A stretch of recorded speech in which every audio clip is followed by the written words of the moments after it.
બનાસકાંઠા જિલ્લાના અમીરગઢ આબુ હાઈવે લક્ષ્મીપુરા પાટિયા નજીક ભાગ્યોદય હોટલ સામે ગાડી number GJ0RV 1164 Honda city car ગાડીમાં કલોલનો પરિવાર લગ્ન પ્રસંગ હોવાથી અંબાજી ગયેલો હતો।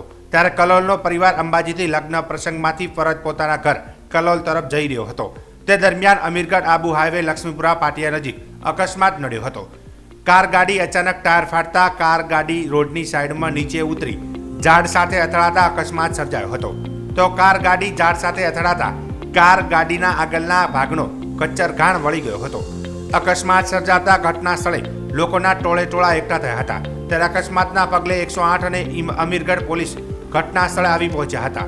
અકસ્માત કારમાં સવાર 4 વ્યક્તિઓમાંથી એક વ્યક્તિનું ઘટના સ્થળે મોત નીપજ્યું હતું।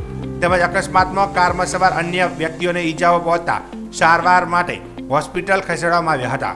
અકસ્માતમાં એક વ્યક્તિનું મોત થતાં અમીરગઢ પોલીસે ખાનગી વાહન મારફતે મૃતકની લાશને PM અર્થે ખસેડી વધુ તપાસ હાથ ધરી હતી।